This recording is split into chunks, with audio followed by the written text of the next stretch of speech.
Hello everyone, this is Dr. G. Karthik Reddy, working as Associate Professor in the Department of ECE, MLR Institute of Technology, Hyderabad. Topic is Probability Distribution and Probability Density Function. This is an overview of today's session. Cumulative distribution function, its definition and its properties. Next, probability density function and its properties. Next, problems related to the cumulative distribution function and probability density function. Next, what is the definition of cumulative distribution function? Okay, let x is a random variable. Let x is a random variable which is defined. For example, probability of x less than or equal to x. That is, x is a random variable and the value assigned to the random variable, the small x is the value assigned to this random variable. What is the definition of cumulative distribution function? Okay, cumulative distribution function tells that representation is capital Fx of x.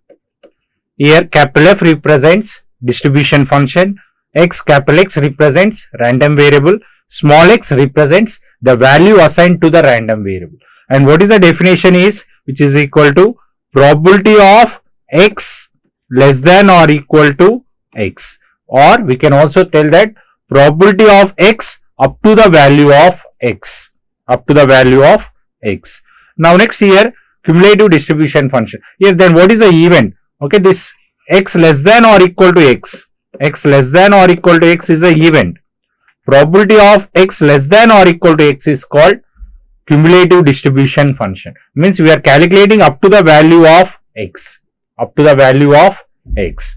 Okay, for example, when you toss two coins at a time, or when you toss a single coin. When you toss a single coin, for example, first we will discuss with the single coin. When you toss a head, what is the possibility you are going to get? Only one possibility, that is 1 by 2. Probability of occurrence is 1. Tossing when coin, when you are getting a tail, then probability of getting the outcome is 1 by 2. Next, for example, if you are considering both are two events, probability of getting an head, probability of getting a tail, then you consider this as x1, x2.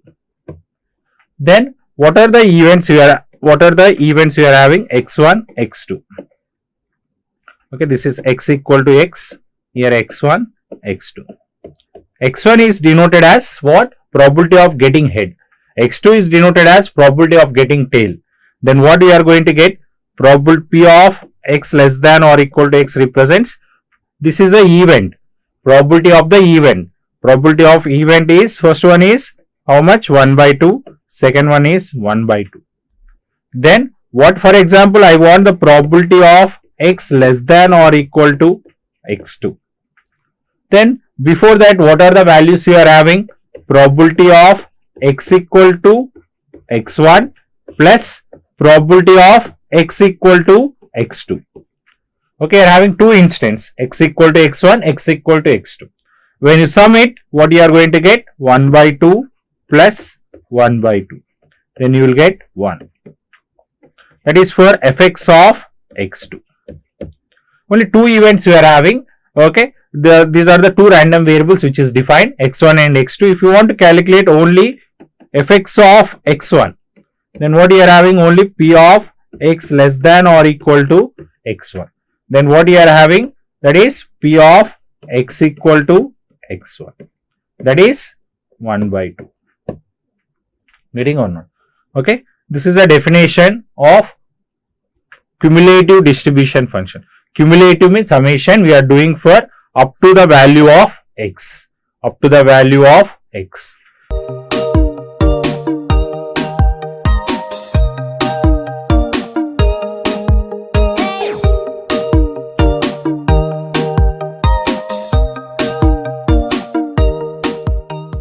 Okay, now next we will define the properties. What are the different properties you are having for the cumulative distribution function? The first property tells that fx of minus infinity equal to 0. Fx of minus infinity equal to 0. Then how to prove this one? Okay, here small x value. Okay, you have already defined fx of x equal to p of x less than or equal to x. P of x less than or equal to x. And what we can write this as fx of p of x less than or equal to minus infinity. Then when you take the real axis, okay, here x is a value from infinity to minus infinity. Is telling for x less than or equal to minus infinity means, which we can define as p of x equal to minus infinity. Then before x equal to minus infinity, you are having any values? There is no values, means there are no possible outcomes. Then this is called impossible event. For impossible event, what is the probability of that particular event? Which is 0. Then fx of minus infinity is 0. Now next second property, fx of infinity. Fx of infinity is equal to 1. You take the same example, real axis. Okay, real axis from x value, what is the range? From minus infinity to infinity. Then what is telling that to take the LHS part, fx of infinity, that is how we can define that, p of x less than or equal to infinity. Means you have to take all the events from x equal to minus infinity to x equal to infinity. When you sum all the events, then the resultant you will get as 1. Then the resultant you will get as 1. Okay, then you get the resultant as 1.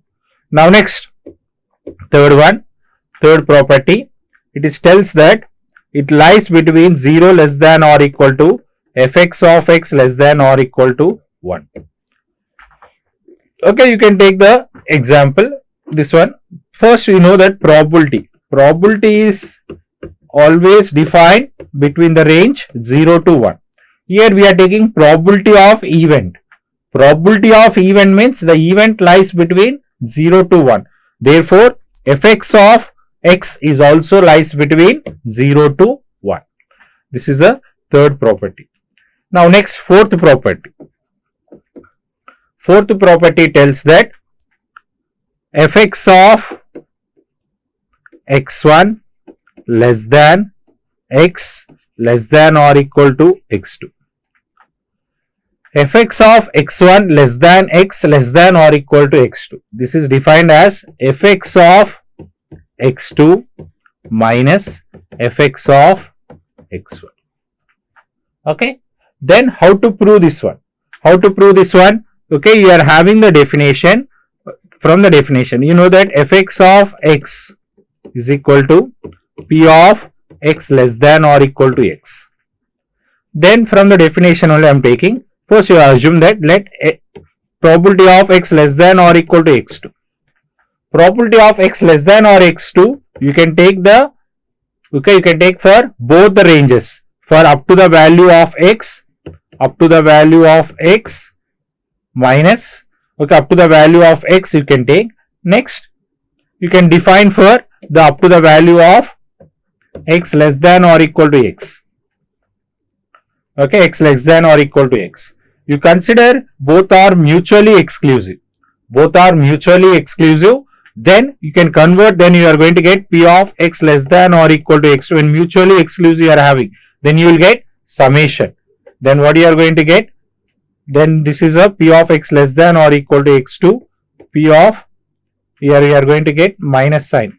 Okay, for this one is for total range. x1 less than x less than or equal to x2.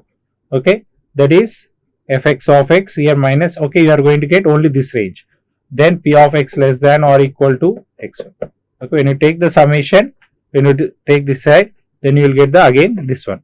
Now next, fifth property it tells that fx of x. Okay, we will discuss the fifth property from the what is it? Okay, fx of x plus equal to fx of x. Fx of x, which defined as where x plus is equal to x plus small change. Okay, here we can define this with an example. We'll discuss with that in the next slide. Okay, here fx of small change with that. For example, if you are having x equal to 1.1, then if you are having x plus equal to 1.01. Okay, if you are going to the small change of the instant, then also the function remains same. Function remains same. Now next, We'll discuss with one example. When you roll a die, okay, getting the only one possible outcome. What is that? You may get 1 or 2 or 3 or 4 or 5 or 6. Okay, x equal to x, p of x equal to x. Getting the, when you roll a die, getting number 1 is 1 by 6. Okay, getting number 2 also 1 by 6. Getting number 3 is also 1 by 6. Getting number 4 is also 1 by 6. Getting number 5 is also 1 by 6. Getting number 6 is also 1 by 6. Now we have to calculate the distribution function. Okay, now we have to calculate the distribution function. That is fx of x. We have to calculate for fx of x. How to calculate? First we have to start with the, you consider that these are all the sample of the events from x1, x2, x3, x4, x5, x6. Then for example, if you are taking fx of x less than or equal to x1, then what are the possibilities you are having? Only the first event you are having, p of x equal to x1. Then what is that? You are going to get 1 by 6. Then you write down, this one is 1 by 6. That is defined as fx of x1. Similarly, you take for fx of x less than or equal to x2. Then what are the possibilities you are having? P of x equal to x1 plus p of x equal to x2. That is 1 by 6 plus 1 by 6. That is 2 by 6. That is fx of x2. Here you will get 2 by 6. Next, fx of x less than or equal to x3. You can take in this way also. Fx of x less than or equal to x2 plus p of x equal to x3. Okay. Then what you are going to get? 2 by 6 plus 1 by 6. That is 3 by 6. That is for fx of x3. Now next, fx of x4. Fx of x less than or equal to x4. You can take for fx of x3 plus this p of x equal to x4. Then what you are going to get? 4 by 6. Similarly, fx of x less than or equal to x5. You take the fx of x4 plus p of x equal to x5. Then you will get 5 by 6. Then last value, fx of x less than or equal to x6. Then what you are going to get? Fx of x5 plus p of x equal to x6. That is 6 by 6. 1. That is for fx of 6. Now we will plot the diagram related to this. Okay, plot the diagram related to this. Okay, I am erasing this. We know all the values. That is 3 by 6, 4 by 6, 5 by 6, 1. Okay, these are the different values you are having. Okay, plotting the graph. Okay, you take the x-axis, y-axis. You take fx of x. Okay, what are the instants you are having? You take from, okay, first one you are having fx of x1. Okay, that is, okay, fx of x1, that is 1 by 6. Next, x2, x3, x4, x5, x6. Next, first one, probability of fx of x1 is 1 by 6. Okay, 1 by 6. Next, fx of x2 is 2 by 6. That is 2 by 6. Next, fx of x3 is 3 by 6. Next, fx of x4 is 4 by 6. Next, x5 is 5 by 6. Now, last case, you are going to get fx of x6 is 1. You can observe from the diagram that, okay, when the discrete values are given, the representation of the function is in the form of staircase representation. And we have to define one more property. What is that property? x1 less than x2. Okay, if x1 is less than x2 or if x2 is less than x3, then what happens? Function fx of x1 is less than fx of x2. Okay, this is also one of the property of distribution function. Whenever the discrete values are given, the representation of cumulative distribution function is what you are going to get, staircase representation. Okay, this is a next probability density function. What is the meaning of probability density function? Okay, probability density function, it is denoted as small fx of x, small fx of x, and it is defined as only for continuous random variables. Only for continuous random variables it is defined. Then the definition is derivative of distribution function is called density function. In short form, we are calling this as PDF. Okay. Now next, this is and if you take the reverse manner, then what you are going to get, fx of x equal to integral minus infinity to x up to fx of x dx. These two definitions are very important. Okay. The first one represents the definition of density function. Small fx of x represents density function. Capital Fx of x represents distribution function. Okay. Derivative of distribution function is called density function. And definition of CDF, cumulative distribution function for continuous random variable. For continuous random variable, you have to define that minus infinity to the up to the value of x. And this is the density function. This is a density function. Getting on. And one more most important property of density function. Density function, one more property is that you are calling that as, okay, if the function is valid. If the function is valid. Okay, if the function is valid, or it is calling as valid density function. Valid density function, whenever you are having valid density function, then integral minus infinity to infinity. Integral, what is the integral minus infinity to x value? X value lies between minus infinity to infinity. That function, it is always equal to 1. What is the meaning of this? The area under the curve of the given function is always equal to 1. You can take the example of impulse function. Okay, you know the from the property of impulse function also, minus infinity to infinity del of t dt is 1. Means area under the curve of any function, okay, for any particular interval is always equal to 1. When this is a statement of valid density function. Valid density function. Valid density function. This is the definition of valid density function.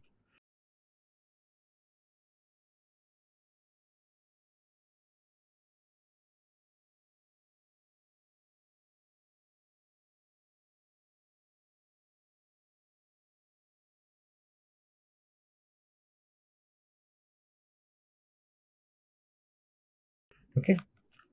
Now next, these are the some of the properties which we have discussed. Now next, for example, if you are taking the any function, you can take fx of x equal to e power minus x for x greater than or equal to 0. 0 otherwise.